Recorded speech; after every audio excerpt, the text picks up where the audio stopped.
काल तक मोर जिंदगी रहे वीरान, सांस चले बाकी देहिया रहे बेजान।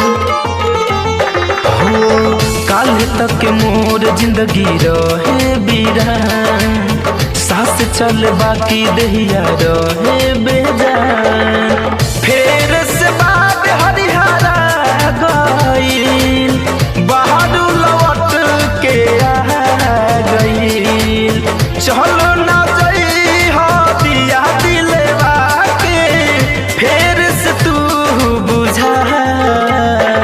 जान कितने दिनों के बाद, हो जाने कितने दिनों के बाद गली में अचानक निकला। जाने कितने दिनों के बाद गली में अचानक निकला।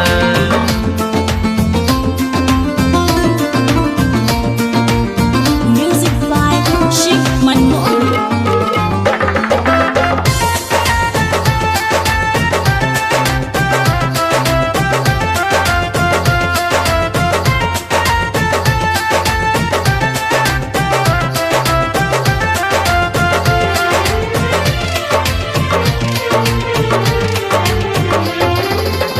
चिरई असही चहकत रही हो, छोड़ी के नहाउर जई हो।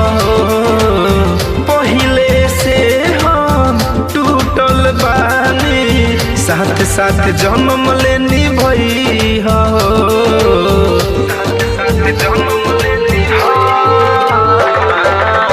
चिरई असही चहकत रही हो, छोड़ी के नहाउर जई हो।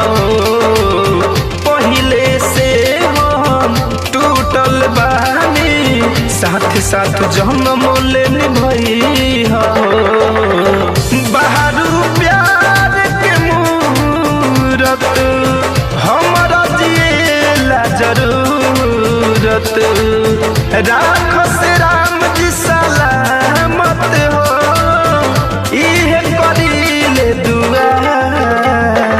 जान कितने दिनों के बाद, हो जान कितने दिनों के बाद गली में अचानक निकला। जान कितने दिनों के बाद गली में अचानक निकला।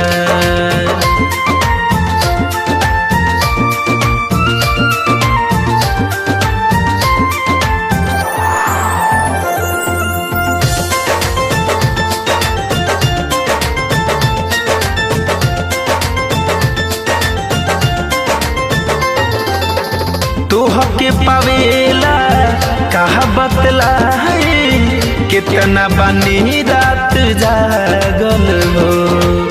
धर कंधनंजय राहुल रस के, नेह जाने कौन तो से लागल हो।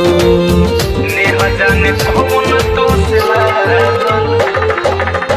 तोह के पावेला कहा बतला, कितना रात बानी जागल हो।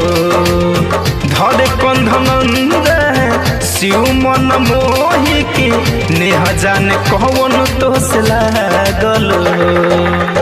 चाहत न होई कब कम हो, इहे दुआ करी हरदम हो। जोड़िया अपन टूटे न कहबो, खुशी करी कैसे बहया। जान कितने दिनों के बाद, जान कितने दिनों के बाद गली में अचानक निकला। जान कितने दिनों के बाद गली में अचानक निकला।